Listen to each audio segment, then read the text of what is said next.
Hey everyone! Welcome to our cozy audio lounge. Get comfortable. This story will stick with you. Lena still remembered that night clearly. The music was so loud you had to almost yell, and camera flashes seemed to catch their every move. They'd been at the same college for 5 years, but only met at graduation. "Are you from the business school?" David asked, handing her a glass of champagne. His gray eyes looked at her with such real interest that Lena forgot all about leaving early. "And you're from the law school?" "We ran into each other at a campus conference, but I didn't get up the nerve to say hi." He smiled. That smile won her over back then. And that smile was with her even now, as she stood, tired after her shift, in her bedroom doorway, staring confused at a huge portrait of Mrs. Smith hanging across from their bed. What? The words got stuck in her throat. Lena rushed to the closet where their favorite graduation photo was. It showed her and David, beaming and happy, looking at each other, forgetting everything else. The photo wasn't there. 3 years of marriage. 3 years Lena thought were happy, even with all the problems. 3 years during which David's mom, living far away in Miami, Florida, slowly poisoned their life with every phone call, every text, every casual comment. "Davy, you haven't lost weight, have you? Is Lena feeding you enough sun? You sound tired. She's probably nagging you all the time. Tell your dear wife that a real wife shouldn't stay late at work when her husband's home alone." Lena put up with it, all for David, who just smiled awkwardly every time. "Mom just worries. She's like that with everyone." But a week ago, Mrs. Smith came to visit her son in person, and Hell moved into their 2-bedroom apartment, which they rented in a quiet suburb of Los Angeles. "David!" Lena yelled, coming out of the bedroom. "Did you see what your mom did?" From the kitchen, she heard her mother-in-law's voice. "Don't shout like that. You're not at the market. And what did I do? I just cleaned up, which this place clearly needed." Mrs. Smith came out of the kitchen, wiping her hands with a towel. At 52, she looked fit and well-kept. Dark hair with no gray, perfect makeup, a classy dress. Everything about her screamed that she was used to being the center of attention. "Where's our picture?" Lena tried to speak calmly, but her voice shook. "That's tacky." Her mother-in-law wrinkled her nose. "I took it down. You're adults, but you act like teenagers. It's not proper to have pictures like that out in the open." "Tacky?" Lena gasped, shocked. "We're just standing next to each other." "Oh, no need. The way you're looking at him in that picture, it's just not proper. My portrait, though, is a reminder to Davy of who the most important woman in his life is. Mrs.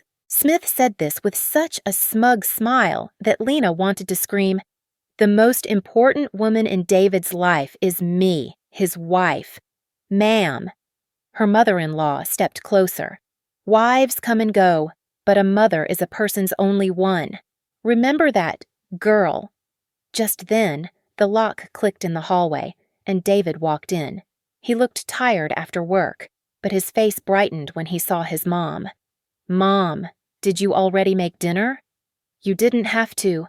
"Son, your wife comes home so late you would have starved to death waiting for her cooking." Mrs. Smith kissed her son's cheek, giving Nina a winning look. "David, we need to talk." Lena tried to take her husband's hand. "Maybe after dinner?" He smiled, feeling bad. "I'm so hungry." Lena felt everything tighten inside. Food, always food, more important than her feelings, more important than their relationship. "Okay," she said dryly. "Dinner it is." Dinner became Mrs. Smith's long talk about the hard life in Miami, how much she missed her son, and how irresponsible young wives were these days. Lena quietly poked at the salad with her fork, which her mother-in-law had made with a special recipe. "And remember, Davy, how I used to make you this salad when you were little. You just loved it." Mrs. Smith put a hand on her son's shoulder. "Of course I remember, Mom." You always made everything delicious. Your wife, I see, doesn't care much for cooking. The fridge was empty. I had to run to the grocery store.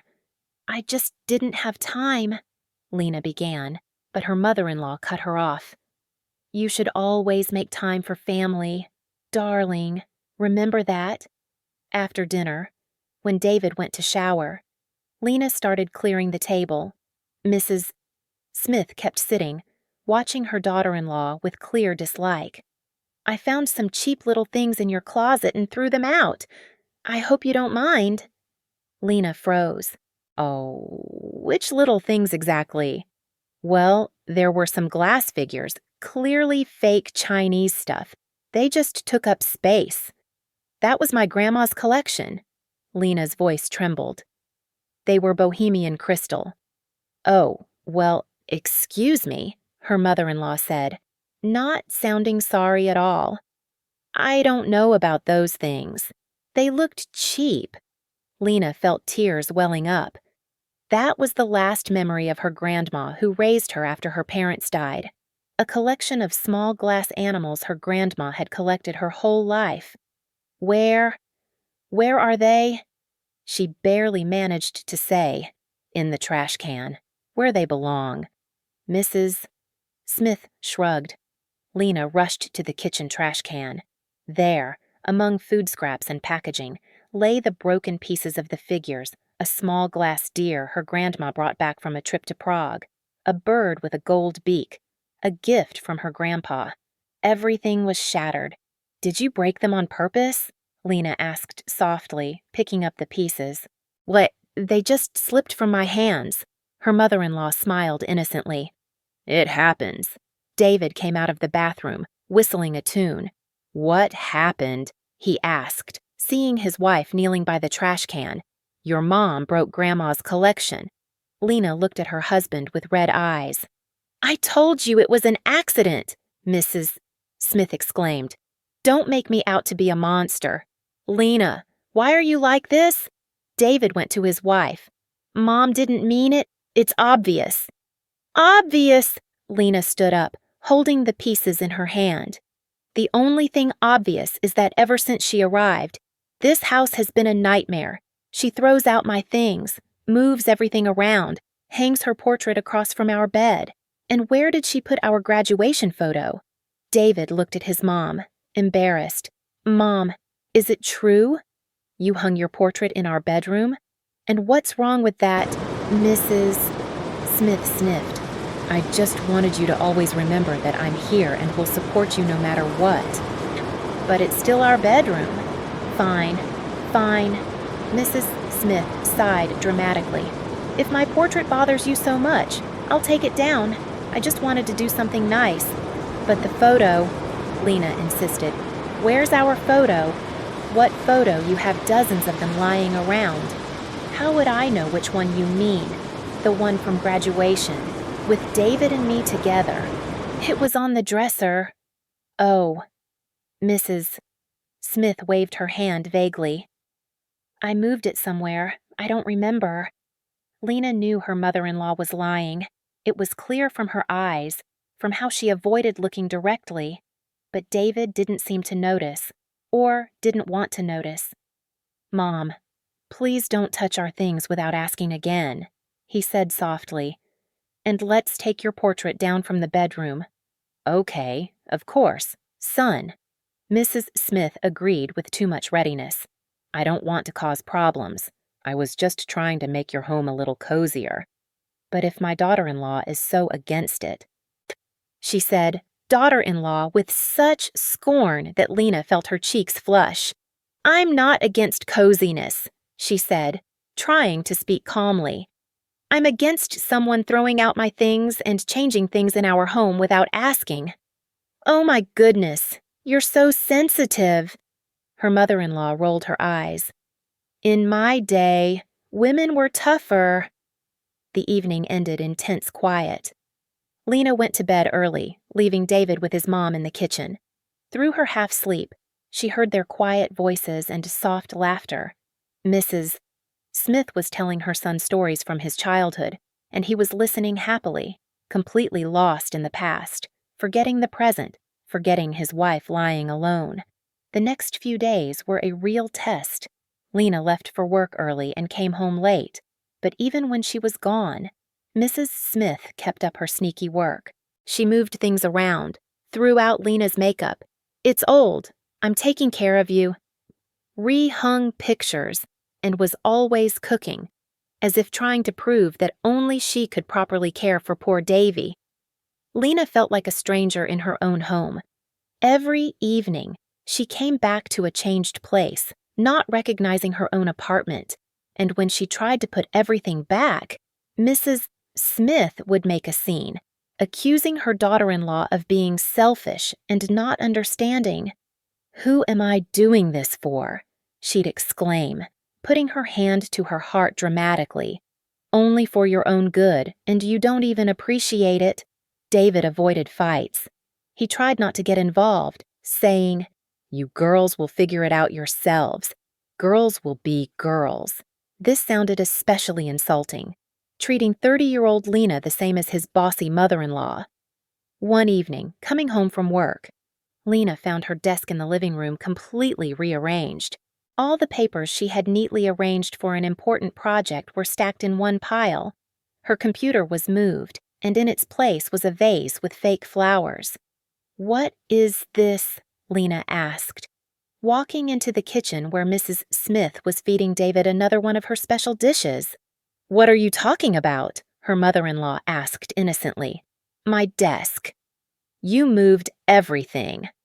"Well, yes, it was such a mess. I tidied up." "That wasn't a mess. Those were work papers. I purposely put them like that because I'm getting ready for an important presentation."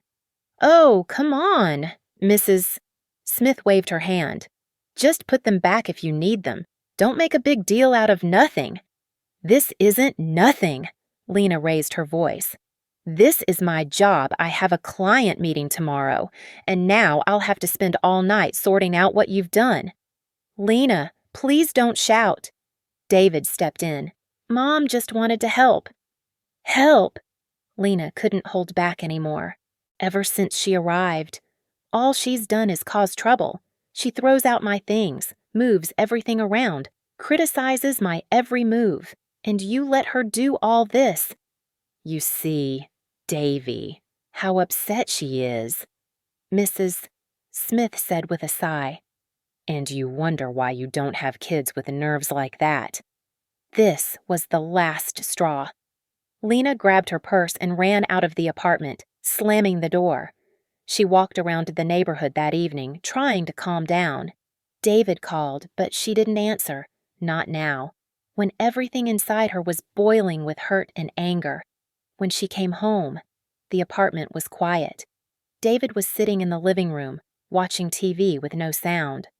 "Where's your mom?" Lena asked, taking off her jacket. "She went to bed. She was upset because you left." "She was upset?" Lena smiled bitterly. "What about me? Did anyone think about my feelings?" David turned off the TV and turned to his wife. "I am thinking about your feelings. It's just Mom, in her own way, is showing care. She doesn't mean any harm." "David." Lena sat next to her husband. "She purposely does everything to hurt me. She invades our life, changes it to fit her, and you let her do it. What do you suggest kicking my own mother out?" "No, I suggest you talk to her, explain that this isn't right, and set boundaries." David sighed. "Okay, I'll talk to her tomorrow." Lena knew that conversation wouldn't happen. David always avoided arguments with his mother. He was strong and determined about work or friends. But with Mrs. Smith, he became an obedient little boy. The next morning brought a new surprise. Lena found that her mother-in-law had gone through her closet and put aside several items to throw out, including Lena's favorite dress, the very one she wore on their first real date with David. "Why did you touch my things?" Lena asked when everyone was gathered for breakfast. "I just wanted to help you sort out your closet." Mrs. Smith smiled. "You have so many old clothes that just take up space." That's my favorite dress. I'm not throwing it out. Oh, that's tacky old clothes, her mother-in-law sniffed. It hangs on you like a sack. Davy, tell your wife she could dress nicer. Lena looked at her husband. His face showed painful awkwardness, but he stayed silent. Silent again. The tension in the house grew each day. Mrs. Smith didn't miss a chance to pick at her daughter-in-law, and Lena became more withdrawn, feeling she was losing this battle. David bounced between the two women, trying to please both and failing. The breaking point came suddenly. Coming home from work, Lena went to take out the trash and saw broken glass in the can. Looking closer, she realized it was the frame of their graduation photo. Pulling out the pieces, she found the photo itself, torn in half. With the photo in her hands, Lena went back into the apartment. Mrs. Smith was sitting in the living room, looking through a magazine. "Did you do this?" Lena asked, showing the torn picture. Her mother-in-law didn't even look up from the magazine. "I don't know what you're talking about."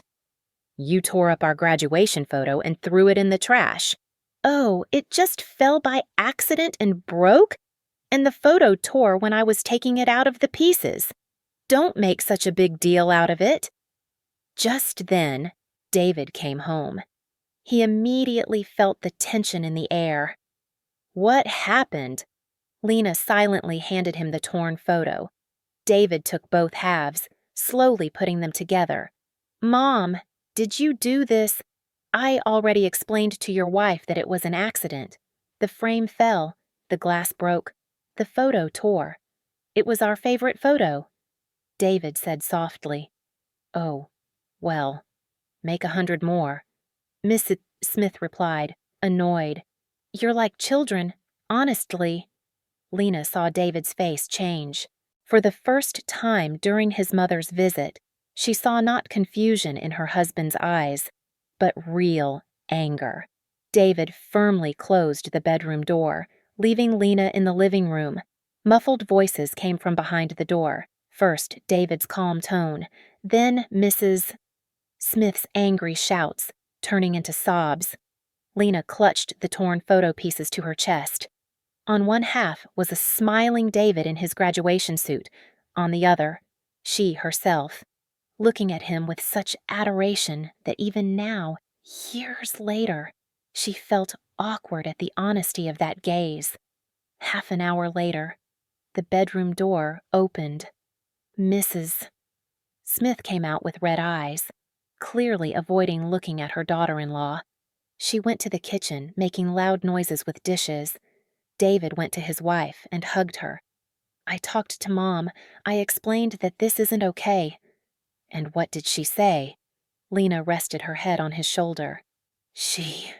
David hesitated. "She was offended, said she meant well, that I'm an ungrateful son." But I was firm. Unusual determination sounded in his voice, and Lena looked at her husband in surprise. For the first time ever, he really took her side. "Thank you," she said softly. "I bought a train ticket." David smiled, feeling bad. "I'll take her to the station tomorrow morning." "You're serious?" Lena couldn't believe it. "Yes, I realized that this won't get better on its own. Mom got too caught up in her role." From the kitchen came the sound of breaking dishes and Mrs. Smith's loud cry, "Oh my God, everything is so awkward here, Davy. Come help your mother." David sighed and went to the kitchen. Lena heard him patiently calming his mother, helping her pick up the broken pieces. The evening passed in a heavy quiet. Mrs. Smith barely spoke to her daughter-in-law, only talking to her son, all the while sniffling and dabbing her eyes with a napkin. "You can't imagine how lonely I am in Miami," she read, looking at David with watery eyes. "After your father, I have no one left but you, and you're so far away. Mom, you have friends, neighbors. You were always so outgoing." David tried to argue. "What friends at my age?" Mrs. Smith snapped. "Everyone's busy with their grandkids, and I don't have any." She shot a sharp look at Lena. Lena felt a lump in her throat. The issue of children was painful. She and David had decided to wait, first to get stable, save for their own home. But her mother-in-law reminded them of lost time every chance she got. In the morning, getting ready for the station, Mrs. Smith put on a real show. She slowly packed her things, stopping often to catch her breath or wipe away a tear. "I didn't expect my son to kick me out like a stray dog," she sighed sadly. "Mom, no one's kicking you out," David patiently argued. "It's just your vacation is over. It's time for you to go home." Of course, Mrs. Smith nodded. "My vacation, which ended a week earlier than planned. I guess I'm bothering some people too much." When David took his mother to the station, Lena was finally alone in the apartment. She walked through the rooms, putting things back in their places, throwing away what she couldn't save. She found her favorite earrings, which her mother-in-law had accidentally shoved into a far dresser drawer. She found an expensive face cream tucked behind the toilet. "It just fell there. I didn't notice." When David returned, they hung a new photo together instead of the ruined one. Not exactly the same, but also dear to their hearts, their selfie from a trip to San Diego last year. They were smiling, the ocean splashing behind them. "I hope your mom calms down," Lena said, looking at the photo. "I think so." David hugged his wife. "She just needs time. She's used to me always being there, always her protector. It's hard for her to accept that now you're in my life." Lena nodded, not wanting to argue. An inner voice told her that Mrs. Smith would never accept her. But she didn't want to spoil the moment of making up. Life slowly went back to normal. Mrs. Smith called her son every other day, sometimes testing the waters with questions like, "How's your beloved doing? Is she still nagging?" But David learned to gently cut off those attempts, and slowly the calls became less frequent and shorter. 2 months passed. One evening at dinner, David suddenly suggested, "Maybe we should go visit Mom this weekend. She says she misses us." Lena froze with her fork in hand. "Are you serious? After everything?" "Lena, she's my mom. Yes, she went too far, but she's sorry. She writes that she really wants to see us, promises to be polite. David, she purposely broke our photo, threw out my things, caused a real terror here. And now you want us to go visit her, where I'll be completely at her mercy." David frowned. "You're overreacting. Mom can be difficult, but she's not a monster, and she's truly lonely." "And I'm not to blame for her loneliness," Lena said firmly. "I don't want to go to Miami." "But I want to visit Mom." David's voice got a stubborn edge. "And it would be great if you came with me." "Why?" "So she can humiliate me every step of the way again." She promised everything would be different. Lena smiled bitterly. "And you believe her?" "Yes, I do." David pushed his plate away. "She's my mother, Lena. No matter how difficult she is, I can't just cut her out of my life." Lena looked at her husband, his stubbornly set lips, his determined gaze. She knew that look. David had already made up his mind. "I'll think about it," she finally said, though her inner voice screamed, "No way." The next few days were spent thinking hard. On one hand, Lena didn't want to face Mrs. Smith again, especially on her turf. On the other hand, she knew that refusing to go would only confirm her mother-in-law's worst suspicions that she was taking her son away. In the end, after much inner struggle, Lena agreed to the trip. They took time off from work on Friday and Monday for a long weekend in Miami. "You'll see, everything will be fine," David assured her as they packed their suitcases. "Mom will behave herself." Lena nodded, but the worry wouldn't leave her. She remembered her mother-in-law's look, cold, judging, full of dislike. Those kinds of feelings don't just disappear in a couple of months. The train to Miami was long. Lena looked out the window at the passing scenery and thought about the upcoming meeting. What would Mrs. Smith say? How would she look at her? Would she try to put her down in front of David again? What are you thinking about? David asked, sitting next to her on the seat. Your mom, Lena answered honestly, about how this meeting will go. Everything will be fine, he repeated like a chant. Mom promised. Lena wanted to say that Mrs. Smith's promises were worth less than the paper they weren't written on, but she stayed quiet. She didn't want to argue right before they arrived. Mrs. Smith met them at the platform. She looked refreshed, tanned. The Miami sun clearly suited her. Seeing her son, she rushed to hug him. Then, as if remembering, she turned to Lena. Hello, dear. She smiled stiffly. How was your trip? Fine, thanks. Lena replied just as stiffly. Well, let's go home. I've made your favorite dinner. Davy. Mrs. Smith took her son's arm, practically pushing Lena aside. Her mother-in-law's apartment was bright and spacious, a 3-bedroom with an ocean view in the distance, nicely furnished, though a little old-fashioned. Make yourselves at home. Mrs. Smith pointed to the sofa in the living room. You'll sleep here. I've already prepared everything. Mom, maybe you could let us have the bedroom, David suggested. The sofa isn't very comfortable for 2. Oh, son, Mrs. Smith gently said. My back is bad. You know, I need a good mattress. Lena noticed the quick, triumphant look her mother-in-law shot her way, the first small victory not letting the young couple have privacy. Dinner was filled with polite tension. Mrs. Smith asked her son about work, sometimes asking Lena general questions, but mostly ignoring her. She kept putting the best pieces of food on David's plate, saying, You're so thin, you barely eat, I guess.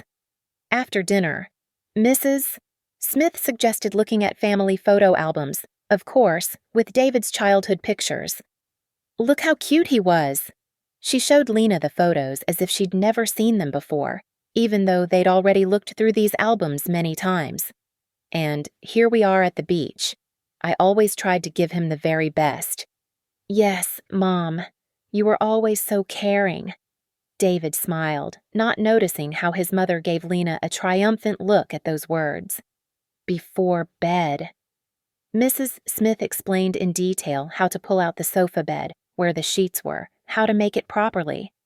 Lena listened silently, feeling like a naughty schoolgirl. And please, don't make noise at night. I'm a light sleeper, her mother-in-law added finally. The walls are thin. When they were finally alone, Lena collapsed onto the sofa bed. Oh my God, what a day, she whispered. I think everything's going pretty well. David was unpacking his suitcase. Mom's trying to be nice. Are you kidding?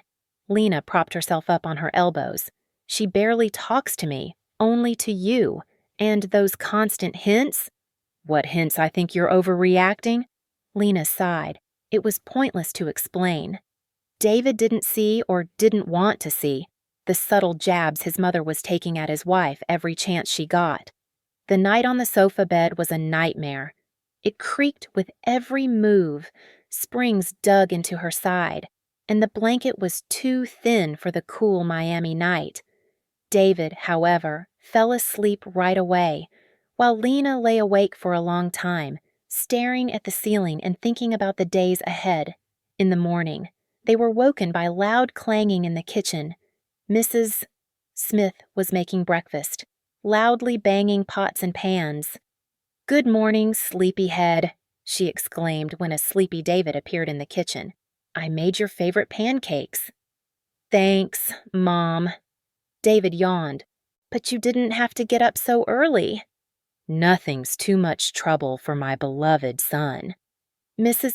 Smith kissed his cheek, giving a quick look at Nina, who had just entered.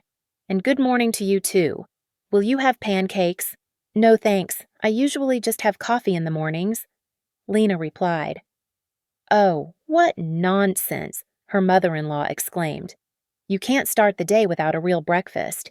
No wonder you're so thin. Sit down. I'll serve everything now.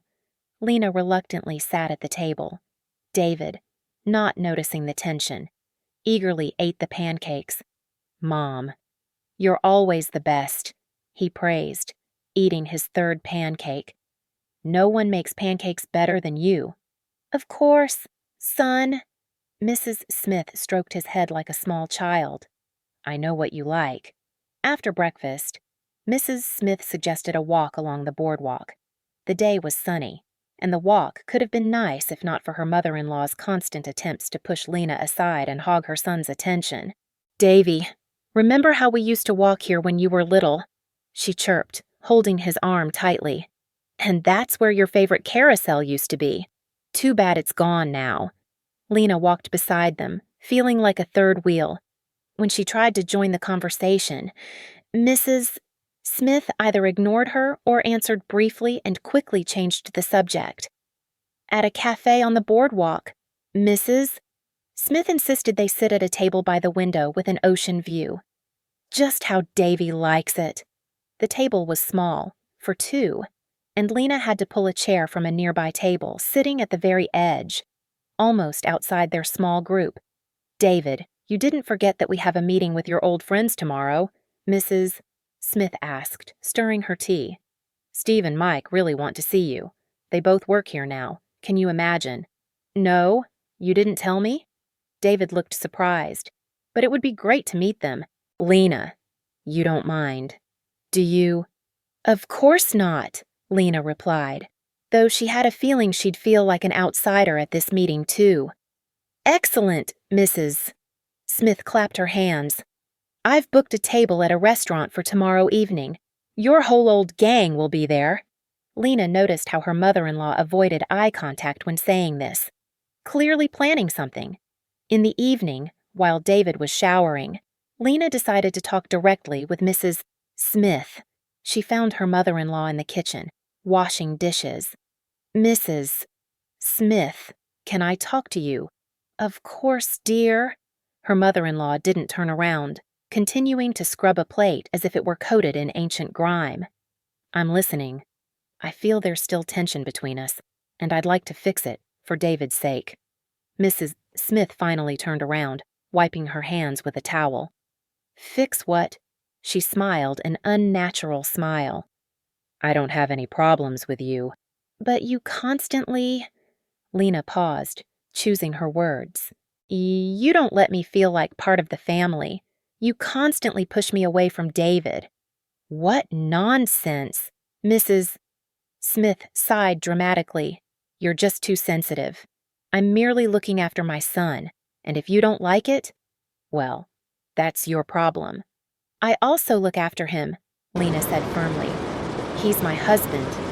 "Ah, yes, husband." Mrs. Smith pursed her lips. "A temporary status, you know, but I'm his mother, forever." "What do you mean by temporary status?" Lena felt a chill inside. "Nothing special." Her mother-in-law smiled her fake smile again. "Just stating a fact. Marriages break up, especially when wives think more about their careers than about making a cozy home for their husbands. David and I love each other, and he supports my career." "Of course, of course." Mrs. Aunt Smith took up the dishes again. "Just mark my words. Sooner or later he'll get tired of a cold bed and an empty fridge. Men are creatures who need care, warmth, comfort, and you're always running around offices." Just then, David walked into the kitchen, fresh from his shower. "What are you two talking about?" he asked, sensing the tension. "Women's talk, son." Mrs. Smith quickly replied, "I was just telling Lena the recipe for your favorite pie. Maybe she'll surprise you with some homemade baking for once." Lena clenched her fists, feeling anger rising inside, but she held back. She didn't want to make a scene in front of David, knowing he would again take a neutral stance, not wanting to argue with either his wife or his mother. The evening dragged on endlessly. They watched old movies that David loved as a child, and Mrs. Smith commented on every scene with memories. "And do you remember, Davy, how you were afraid of this part and used to hide in my lap? Finally, when they went to bed on the creaky sofa." Lena whispered to her husband, "Your mother still hates me." "Oh, come on," David mumbled sleepily. "She just needs time to get used to things." Time. How much more time does she need? Let's talk about this tomorrow. Okay, I'm tired. Lena turned on her side, feeling hot tears sting her eyes. She didn't understand why David couldn't see what was obvious. His mother would never accept her, would never treat her as a family member. The next day brought new challenges. Mrs. Smith suggested showing them the real Miami, not just the tourist spots. They walked for a long time through narrow streets, climbed hills overlooking the bay, visited several historical sites, and all the while, Mrs. Smith continued her policy, ignoring Lena's questions and comments, interrupting her when she tried to tell David something, constantly distracting her son with memories of the past. "And this is where you first rode your bike. Remember?" She pointed to a small square. "You were so funny, always falling, but stubbornly getting up and trying again." "I vaguely remember." David smiled. "I must have been 5 or 6. I was so proud of your perseverance then." Mrs. Smith cast a quick glance at Lena. "Too bad that quality sometimes fails you now." "What do you mean?" "Well, sometimes you shouldn't be so stubborn, but listen to the advice of your loved ones." She looked pointedly at her daughter-in-law. "Especially those who've known you all your life." Lena turned away, pretending to examine the facade of an old building. She couldn't listen to these veiled digs anymore. In the evening, dinner with David's friends awaited them. Mrs. Smith announced that she had booked a table at one of the best restaurants in the city. "Only, Lena dear," she added with feigned concern, "there's quite a strict dress code there. Do you have anything suitable?" "I have a dress?" Lena replied, referring to the black cocktail dress she had thoughtfully brought with her. "Oh, that one with the open back." Mrs. Smith winced. "I'm afraid it's too revealing for such a place. Maybe I can lend you something." Lena imagined herself in one of her mother-in-law's old-fashioned outfits and shuddered. "Thanks, but I think my dress will be perfectly fine." "As you wish." Mrs. Smith shrugged. "I just don't want you to feel awkward." When Lena emerged from the bathroom in her dress, David whistled. "You look amazing." "Goodness, Davy, what an expression." Mrs. Smith winced. "You're acting like a schoolboy." She cast a critical glance at Lena. "Well, it's acceptable. Just put a cardigan on top. Evenings are cool now." The restaurant was indeed elegant, with an ocean view, soft lighting, and perfect service. 4 men, roughly the same age as David, were already waiting at the table. "Davy," one of them exclaimed, standing up to greet him. "Long time no see." The restaurant glowed with warm lights, and David's friends with genuine smiles. They hugged, clapped each other on the shoulders, exclaimed, recalling school pranks. Lena stood slightly apart, feeling like a ghost at this celebration, visible but not quite real. "And this is my wife." "Lena." David finally remembered her, pulling her close. The men smiled politely, nodded.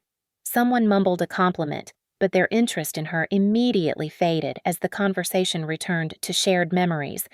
"Remember when we were in gym class?" one began. "And that time with the chemistry teacher." Another chimed in. Mrs. Smith sat at the head of the table like a queen on a throne, occasionally interjecting her comments. "And I got you all out of trouble with the principal, remember?" She seemed to have arranged the seating beforehand, so Lena was at the far end of the table, almost outside the main group. Lena sipped her wine, occasionally engaging in polite conversation with Mike, a friend of David's sitting next to her, who, unlike the others, at least tried to include her in the conversation. "Oh, how long have you and David been together?" he asked, leaning towards her. 3 years married, dated for a year before that." Lena smiled, glad for the chance to talk to someone. "Oh, congratulations, and how do you like life in Los Angeles?" We like it. We have a nice apartment, interesting jobs. From the other end of the table came Mrs.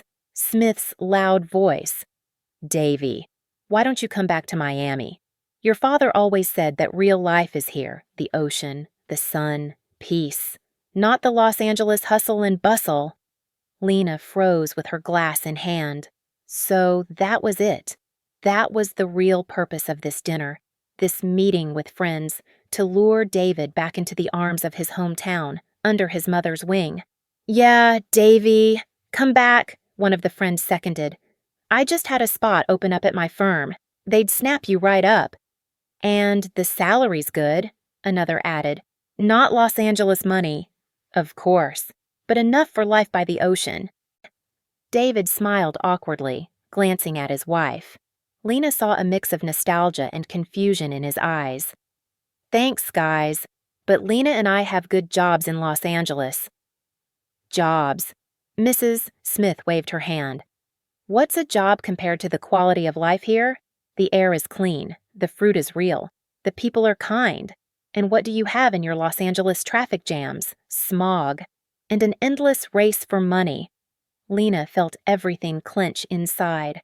She knew David missed his hometown, especially in winter when Los Angeles rains reminded him of the warm Miami sun. But they were building their life together in the city, where both had career prospects. Mom, we'll discuss this later, David said softly. Now's not the time. Of course, of course. Mrs. Smith feigned agreement, but Lena noticed her mother-in-law exchanging meaningful glances with one of David's friends. Dinner continued. Lena felt increasingly out of place among the cheerful group. The conversation kept returning to David returning to Miami, but without direct proposals now. Instead, there were stories about how good life was for their friends here, what their prospects were, how wonderfully their children were growing up. Children. Another painful topic. Lena noticed how Mrs. Smith livened up when one of the friends showed pictures of his twins. Look, Davy, what wonderful little ones Steve has. And you're the same age as him. It's high time you brought grandchildren to your mother. Lena felt blood rush to her cheeks. Everything was planned, every remark, every turn of the conversation. Her mother-in-law was systematically cornering them. Mom, Lena and I decided to wait with children, David said firmly. First, we want to get on our feet, buy our own apartment. Get on your feet, Mrs. Smith sniffed. At your age, your father and I were already raising you, and we managed fine. And years are passing, you know. After 30, it's harder for a woman to get pregnant. She cast a meaningful glance at Lena. Mrs. Smith. Lena finally decided to step in. David and I will decide when to have children. Of course, of course. Her mother-in-law shook her head. Just don't say I didn't warn you later. Lena felt David's hand find her fingers under the table and squeeze them. This silent gesture of support somewhat calmed her, but her inner voice continued to scream, Careful, it's a trap. The evening ended late. They returned to Mrs. Smith's apartment, tired and silent. Her mother-in-law immediately went to her room, saying she had a headache, but Lena suspected it was just a trick to leave them alone. Let David think about what had been said at dinner. Did you like my friends? David asked when they lay down on their creaky sofa bed. They are good guys, Lena replied cautiously. Especially Mike. He's very nice. Yeah, Mike was always the most sensible of us. David chuckled. You know, it's strange to be back among high school friends, like time stood still. Lena was silent, not knowing how to bring up the main topic. But David brought it up himself. Did you hear Steve's job offer here? Yes. Lena turned to him. You're thinking about it? David sighed. I don't know. Sometimes I miss Miami, the ocean, this pace of life. In Los Angeles, everything's so fast, so hectic. But we have a life there. David, work, friends, plans. I know. He kissed her forehead. Don't worry. It's just idle thoughts. Let's sleep. Tomorrow's another day with Mom. Lena lay awake for a long time, listening to her husband's steady breathing. Something subtly changed today, as if an invisible wedge had been driven between them, thin, almost unnoticed, but already starting its destructive work. Morning brought a surprise. During breakfast, Lena's phone pinged with a notification. She looked at the screen and almost dropped her coffee cup. "What happened?" David asked, noticing her reaction. "I've been offered a contract in Singapore." Lena stared at the screen, disbelieving her eyes. "For a year, with the possibility of extending. This is amazing." "Singapore," David frowned. "So, you're leaving for a year. Not me, us." Lena grabbed his hand. "There's a branch of your company there. You could ask for a transfer. Think about it. It's a chance for both of us. New experience, international practice. Plus, the salaries there are completely different." Mrs. Smith, who had been silently listening until this moment, made a sound like a stifled chuckle. "Singapore, well, I'll be—" She shook her head. "Davy, just think. Yesterday you were offered to come home to the ocean, to your friends, and today your wife wants to drag you to the other side of the world." "Mom, it's just a coincidence." David still looked confused. "Lena didn't know about yesterday's talk when she applied for this project." "I applied 2 months ago," Lena confirmed. "And I didn't even hope they'd pick me." Well, Mrs. Smith pursed her lips. "What a lucky coincidence." "It really is luck." Lena tried to ignore her mother-in-law's tone. "David, can you imagine what this means for us? We can save up for a down payment on an apartment in a year or two, instead of 5 years as planned. And are you sure Davy will be so easily transferred?" Mrs. Smith asked shrewdly. "You know, not all employees are considered essential at a company." Lena felt a chill inside. Her mother-in-law was clearly trying to hit David's most sensitive spot, his professional pride. Last year, he was passed over for a promotion, and he still felt bad about it. "David has a great reputation at the company," Lena said firmly, "and extensive experience that will be valuable in any branch." Of course. Mrs. Smith smiled her fake smile. "And if not well, he can sit at home while you pursue your career. Many modern men live like that." David tensed. Lena knew these words hit home. For David, who grew up with the traditional ideas about a man's role in the family, the thought of his wife being the only one bringing in money was almost unbearable. "No one will be sitting at home," Lena said, trying to speak calmly. "We'll both be working, just in a different country, in a country where you don't know anyone, where there's a foreign language, foreign customs." Mrs. Smith continued, "And here, it's your hometown, friends, family, and Mom. As she gets older, it's harder to be alone." She pressed her hand to her heart and closed her eyes as if she felt unwell. "Mom," David rushed to her. "What's wrong?" Nothing," she replied in a weak voice. "Just a little dizzy. It happens often lately." "The doctor says my heart is acting up." Lena barely managed to hide her annoyance. She had no doubt this was another act. All these years, Mrs. Smith had used her fragile health as a weapon to control her son. "Maybe we should call an ambulance," she asked, knowing the answer. No need." Mrs. Smith made a weak gesture with her hand. "Just, Davy, give me my pills. They're in the cabinet in the bathroom." David rushed for the medicine, left alone with her daughter-in-law. Mrs. Smith suddenly straightened up and looked at her coldly. "So, Singapore." Her voice no longer held any weakness. "Very convenient, isn't it, to take my son to the other side of the world so I can't see him?" "It's not because of you." Lena met her gaze. "It's an opportunity for both of us." For you. Her mother-in-law snapped. Only for you.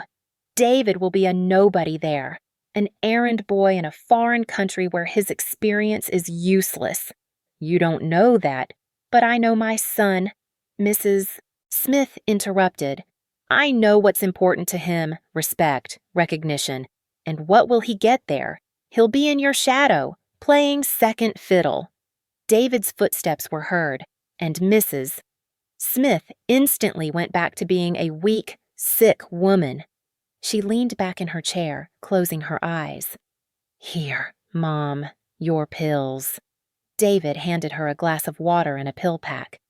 Thank you, son. She smiled gratefully, swallowing the pill. You always take such good care of your old mother. Lena turned away so she wouldn't have to see this act. She knew she had fallen into a perfect trap. Whatever she said, whatever she did, it would be used against her. If she accepted the job offer in Singapore, she would become selfish, ruining her family for her career. If she refused, she would miss an opportunity she had dreamed of for years. David was quiet and thoughtful all day. They walked around Lincoln Park, but Lena could tell her husband's mind was elsewhere. Mrs. Smith stayed close to her son, sometimes complaining about weakness, leaning on his arm, asking him to sit down and rest. Excuse me, I need to reply to this email, Lena said when they returned home. They're waiting for my decision. Of course. David nodded. I'll talk to Mom for now. Lena locked herself in the bathroom, the only place she could be alone, and took out her phone. She wrote to her manager that she accepted the offer but needed a couple of days to discuss the details. She couldn't miss such a chance, but she also didn't want to make a final decision without talking seriously with David. Coming out of the bathroom, she found her husband and mother-in-law talking quietly in the kitchen. They fell silent when they saw her, and that silence spoke volumes. I said I needed to think about it, Lena said. I wanted to discuss everything with you first. That's right. David nodded. It's a serious decision. Mrs. Smith stood up, swaying dramatically. I'm going to lie down. I don't feel well today. When her mother-in-law left, Lena sat across from her husband. David, let's talk straight. This is an amazing chance for both of us. A year or two in Singapore and we can save for a down payment on an apartment. You'll get experience working in an international office. It's a step forward for both of us. David rubbed the bridge of his nose, a gesture that always showed his inner stress. Lena, I'm not sure I can go with you. What? Why, Mom? She's really not feeling well lately. The doctors are talking about possible heart surgery. I can't leave her now. Lena felt everything inside her drop. David, you believe this. She's manipulating you. She's always manipulated you. It's not manipulation. David frowned. She really has heart problems. She showed me the doctor's report. And when was the last checkup? When were those tests done? What's the difference? David raised his voice. You talk as if my mother makes everything up. Because she does make it up. Lena couldn't hold back anymore. She does everything to control you, to keep you next to her, not me. That's crazy. David stood up. Mom has always wanted only what's best for me. You don't see how she manipulates. As soon as I got a job offer, talks about her bad heart started, about how she can't be left alone. It's all part of her plan. Stop it. David slammed his fist on the table. You're talking about my mother, Lena, about the woman who raised me. Lena felt tears welling up. She knew she was losing this fight. Mrs. Smith had sunk her claws too deep into her son's mind for him to break free. Fine, she said softly. I'm not forcing you. Decide for yourself. Lena, listen. David softened, seeing her state. I'm not saying no forever. Just not now. Wait a little until Mom gets better. Then we can go together. And if she doesn't get better, what if in a year she comes up with something else? I promise. David took her hands. As soon as Mom gets well, I'll come to you, maybe even in a couple of months.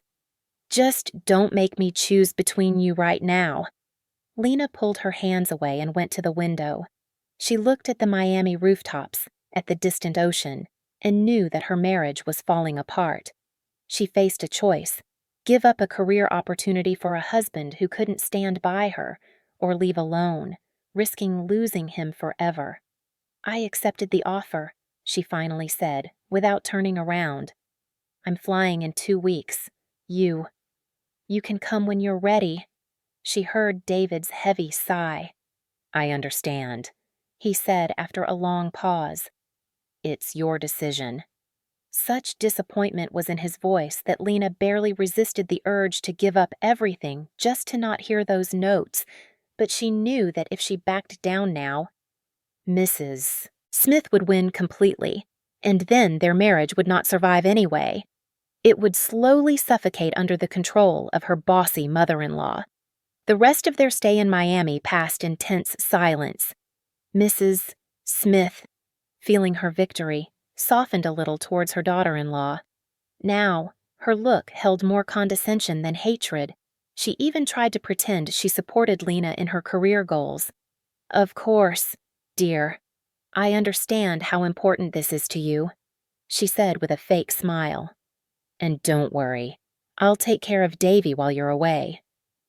Lena saw through the game, but no longer argued. Everything was decided. On the last evening, as they packed their suitcases, David tried to ease the tension. "I'll call every day, and I'll definitely come as soon as I can." "Of course," Lena smiled weakly. "I understand your mom needs you now." She didn't believe her own words, but she didn't want to pardon an argument. Something told her that if they left with hurt feelings and unspoken words, their marriage might not survive the coming separation. In the morning, Mrs. Smith saw them off at the station. She looked perfect. No signs of the heart attack that supposedly happened 2 days ago. "Goodbye, Lena dear." She hugged her daughter-in-law with fake warmth. "Good luck in Singapore, and don't worry about your husband. I'll take care of him." On the train, Lena was quiet for a long time, looking out the window. David tried to talk to her, telling her about his plans, how soon he would join her, but his words sounded empty, unconvincing. "I love you," he said as they approached Los Angeles. "That won't change, even if we're far apart." Lena rested her head on his shoulder. She wanted to believe. She truly wanted to. But an inner voice whispered, "You've already lost. She won't let him go." 2 weeks in Los Angeles flew by in a blur. Lena handled documents, her visa, packed her things. David helped, but she felt that part of him was no longer with her. His thoughts kept going back to his mother, to her illness, to his promise to take care of her. At the airport, he hugged her so tightly it was hard to breathe. "I'll come," he whispered. "I promise." Lena nodded, not trusting her voice. She went through security, turned around one last time. David stood with his hand pressed against the glass. She raised her hand in a farewell wave and walked towards the boarding gate, feeling the distance between them growing with each step, not just physical distance. Singapore greeted her with humid heat and towering skyscrapers, new job, new people, new pace of life. All of it swept her up. For the first few weeks, Lena fell asleep as soon as she reached her rented apartment, small but cozy, with a view of the city park. They called David every day. He talked about his new job in Miami, not as fancy as in Los Angeles, but with good prospects, about how he was helping his mom, how she was slowly getting better, about his plans to visit Lena in the coming months. But months passed, and the promised visit kept getting postponed. First, David's mother had a small operation and needed constant care. Then, he started an important project at work that he couldn't leave. Then, he started talking about money problems. Tickets to Singapore were expensive. Lena offered to pay for his flight. Her salary allowed it, but David refused, saying it was a matter of principle. She understood. His pride wouldn't let him accept such help from his wife, especially after all the talks about his failure that Mrs. Smith surely kept up. Lena's first anniversary without her caught David by surprise. He sat in his mother's kitchen, aimlessly stirring his cold tea, when his eyes fell on the calendar, a red dot on today's date 3 years since their wedding. He hadn't put it there himself. It was Lena's habit to mark important dates with small red dots. The phone was silent. They hadn't talked in 2 weeks. The last call had turned into a formal exchange of news, cut off by an awkward pause and a hurried, "I have to run. Talk later." "Davy, why are you so glum?" Mrs. Smith appeared in the kitchen in a new silk robe. Her hair was styled perfectly, and her face glowed with flawless makeup. The heart condition that just 6 months ago supposedly kept her from even walking to the bathroom was now only hinted at by a pillbox on the shelf, untouched, covered in a thin layer of dust. "Just thinking." David pushed his cup away. "Today's our anniversary." Mrs. Smith pursed her lips, but quickly swapped disapproval for a caring smile. "Oh, son, life goes on. She made her choice. Work is more important than family, and you're too good to waste yourself on a woman who doesn't appreciate you." David wanted to argue, to say that Lena appreciated their family, that she was waiting for him, calling him to her, but the words caught in his throat. What was the point of arguing? His mother would twist every phrase to make Lena out to be selfish and him a victim. "I'm going to work." He stood up from the table. "Don't wait for me for dinner. I might be late." "Just don't stay too long at that office of yours." Mrs. Smith threw up her hands. "You're working for peanuts there, and you've been coughing for almost a month. Health is more important." David silently nodded and walked out to the landing. He stopped, leaning against the wall. A dull irritation was building inside him. "That office of yours!" That's what his mother called the construction firm where he worked as a simple engineer, even though in Los Angeles he had managed a whole department. For peanuts. Even though his salary was enough to support his mother, pay the bills, and even save a little. He walked along the morning streets of Miami, breathing in the ocean air, and thought about how much everything had changed in the past year. Lena in Singapore was building a successful career. She was promoted, praised in industry magazines, and he was stuck in a small-town firm, doing work below his skill level, living with a mother who got more demanding every day.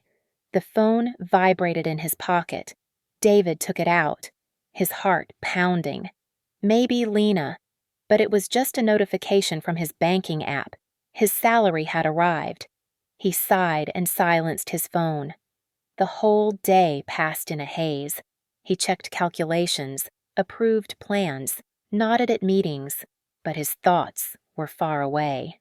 He remembered last year's visit to Miami, the moment Lena got the job offer, and how everything went downhill after that, after work. He didn't go home. His feet just carried him to a small bar by the ocean where he and Lena had once sat until dawn, making plans for the future, plans that had shattered against reality, against his mother's control, against his own weakness. "What'll you have?"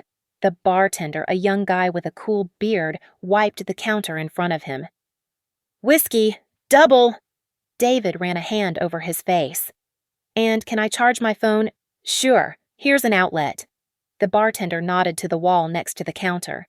David plugged in his phone and took a sip of the burning drink. The screen flashed, showing several missed calls from his mother and a new email. He opened his mail, scrolling past junk, and froze. An email from a lawyer. Subject divorce. His fingers trembled as he opened the document. Dry legal phrases blurred into one big mess. But the main point was clear. Lena had filed for divorce. She wasn't asking for money or property. She just wanted to officially end a relationship that had really ended almost a year ago. David ordered another whiskey, then another. The bartender looked at him sadly but didn't try to talk. which David was thankful for. He didn't want to talk. He only wanted to drink and forget. Forget that his marriage was over, that Lena no longer believed in their future, that all their dreams were gone. Around midnight, his phone rang loudly. His mother. David hung up, but a minute later, she called again. "Yes, Mom." He tried to speak clearly, hiding how drunk he was. "Davy, where are you? I'm worried. It's late, and you're still not home." Mrs. Smith's voice was tight with worry. "I was out," David lied, looking at the empty bar. "I'll be home soon." "What friends at this hour?" his mother snapped. "You have work tomorrow. Get home right now." David was 33 years old. He was a grown man, an engineer with a college degree, and his mother was scolding him like a child. And the worst part was, a part of him thought it was normal. "I'll come home when I want to," he suddenly said, surprised by his own boldness. "Don't wait up for me." He hung up, ignoring his mother's angry shouts, and chugged his whiskey. "Another?" the bartender asked. "No, I think that's enough." David paid and walked out into the cool night. He walked along the ocean, listening to the waves. Lena filed for divorce. The end. Period. Why didn't he feel relieved? Their relationship had been just a formality for a long time. Rare calls, awkward silences, avoiding important topics. They hadn't seen each other for almost a year. She was building a new life in Singapore. He was here in Miami. It was time to admit the obvious: they were no longer a couple. David stopped at the railing, looking at the dark waves. One thought spun in his head. How did it get to this? When exactly did he lose control of his life? When did he let his mother decide for him? When did he stop fighting for his own happiness? The answer was simple: he never really fought. He always took the easy way out. Mom's unhappy with Lena. Easier to nod and pretend everything's fine. Lena asks him to protect her from his mother-in-law's attacks. Easier to say, "You girls figure it out yourselves." Mom manipulates him into staying in Miami. Easier to agree than to face her tears and accusations. And here's the result: he lost his wife, his career, his self-respect. And what did he get instead? A job below his skill level, living with a mother who treats him like a child, and emptiness inside. David came home long after midnight. The lights in the apartment were on. His mother was waiting. He quietly opened the door, hoping to slip into his room unnoticed. But Mrs. Smith was sitting in an armchair in the hallway, wrapped in a blanket. "Finally!" She jumped up. "I was going crazy with worry. Where were you? Why didn't you answer my calls?" "I was out." David leaned tiredly against the wall. "I wanted to be alone." "Alone at this hour with that cough of yours. You want to get pneumonia." Normally, David would agree with such rants, but today, something inside him snapped. "Mom, I'm 33 years old. I can decide for myself when and where to go out." "Mrs. Smith gasped, clutching her hand to her chest. "Is that how you talk to your mother now? After everything I've done for you, I didn't sleep at night when you were sick. I denied myself everything so you could get an education. I know," David interrupted. "You were a good mother, but I'm not a child anymore, and I'm tired of the control."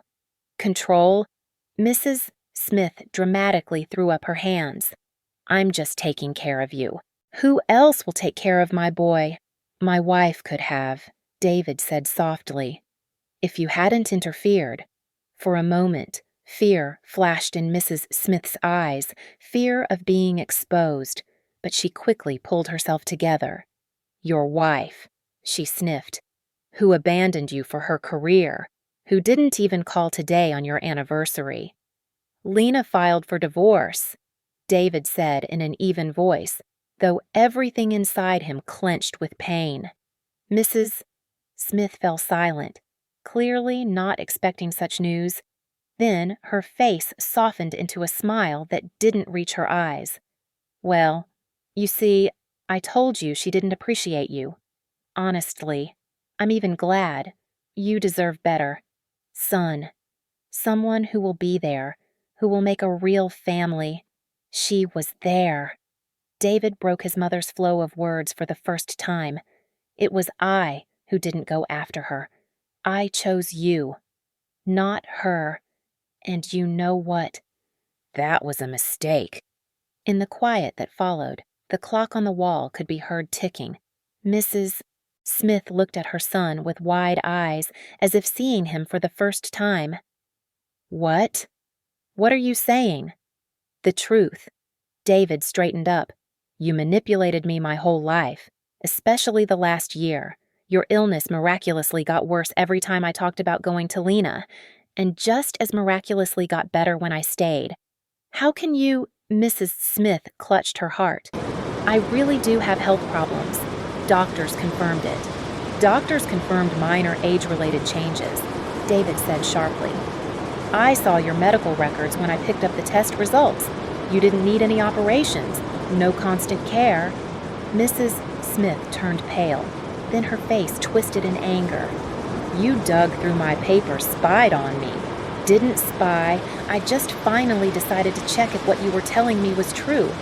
And you know what? Almost everything turned out to be a lie. Mrs. Smith sank into the chair, deflated like a burst balloon. Her confident mask cracked, revealing a scared, aged face. I just wanted you to be close, she whispered. You're all I have. And for that, you destroyed my marriage, my career, my life. I was protecting you. Mrs. Smith raised her head. That Lena of yours, she would have taken you to the ends of the earth. You would have been a nobody there, in her shadow. But here, you have friends, your hometown, opportunities. What opportunities, Mom? David smiled bitterly. A job below my skill level, living with you until I'm old. Is that your plan for my future? You could have found another wife. Mrs. Smith's eyes narrowed. A good, homey girl who would have given me grandkids. Grandkids for you? David repeated. Everything always comes down to you. My life, my marriage, my career. Everything has to follow your wishes. He walked past his mother into his room and began taking things out of the closet, putting them into a bag. Mrs. Smith appeared in the doorway, watching him with growing panic. What are you doing? We leaving? David replied without turning around. For Los Angeles. I'll try to go back to my old company. If not, I'll find something else. You can't leave. Mrs. Smith ran up to him, grabbing his arm. You can't abandon me. I'm not abandoning you, Mom. David gently freed his arm. I'll call, send money, but I won't live with you anymore. It's all her. Mrs. Smith started screaming. It's your... Even after the divorce, she's ruining our family. No, Mom. David closed his bag. You ruined my family, and I let you do it. We're both to blame. He walked out of the room, leaving his mother sobbing on the bed. In the hallway, he stopped to put on his jacket, and his eyes fell on a photo on the wall. Him in his graduation suit, young and smiling. Lena should have been next to him, but her part of the photo was neatly cut off. He hadn't even noticed when his mother did it. David took the photo off the wall and put it in his pocket. One last look at the apartment that, in a year, had never truly felt like home, and he closed the door behind him, ignoring his mother's cries. Los Angeles greeted him with a cold November rain. David stepped out of the airport, breathed in the cold air, and for the first time in a long time, felt free. He rented a cheap apartment in a quiet neighborhood called his former colleagues and sent his resume to several companies. Going back to his old firm didn't work out. His spot had been filled long ago, but experienced engineers were valued in construction, and within a week, David had 3 job offers. Not as fancy as before, but with room to grow if he worked hard. His mother called every day, crying, threatening, begging him to come back.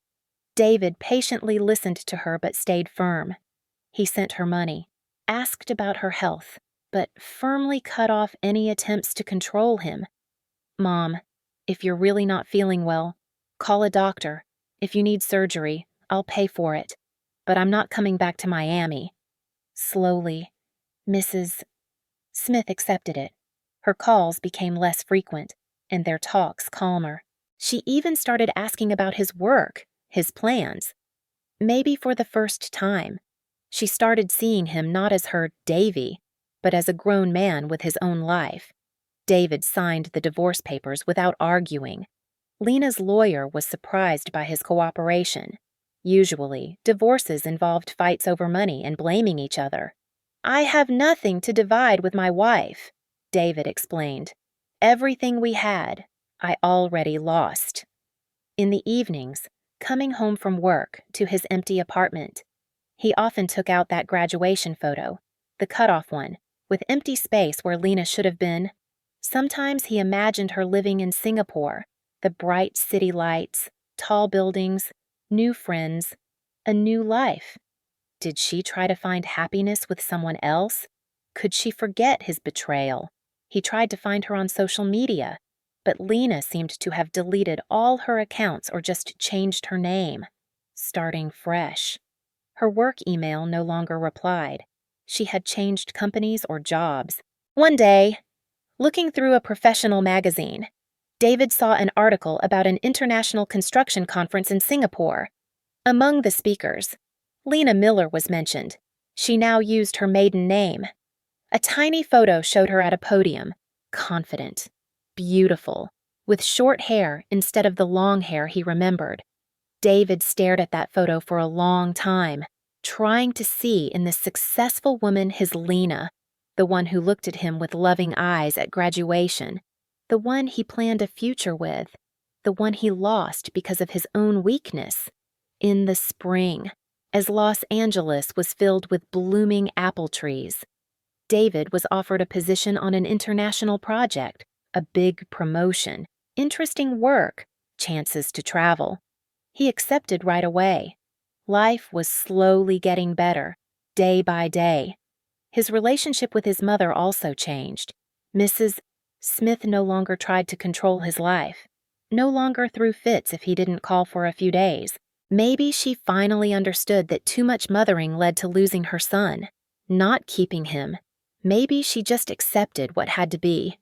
Anyway, their talks became healthier, as much as possible after everything that happened.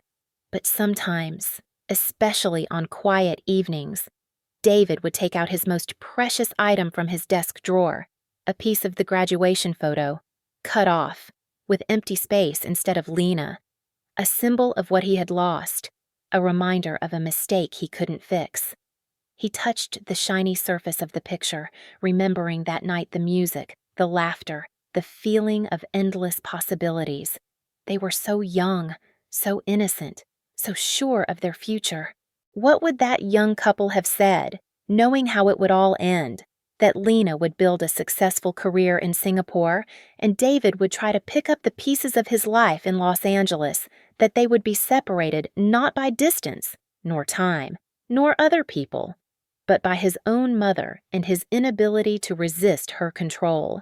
Sometimes David imagined a different story, where he found the strength to stand up to his mother, where he flew to Lena in Singapore, where they built a new life together.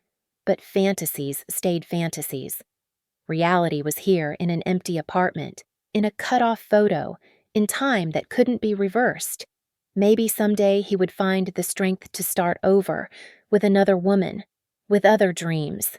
Maybe Lena had already found her happiness on the other side of the world. Maybe they both needed to go through this test to grow. But today, looking at the photo where they were so young and happy, David knew only one thing: he would never forget that love and would never forgive himself for letting it slip away. Outside the window, spring Los Angeles was busy. A future lay ahead, uncertain but full of possibilities. David carefully put the photo back in the drawer. Tomorrow was a new day, a new try, a new life. But part of his heart would always stay there, at the graduation party, where he and Lena looked at each other and believed that their love was stronger than anything in the world, even stronger than a portrait hanging across the bed.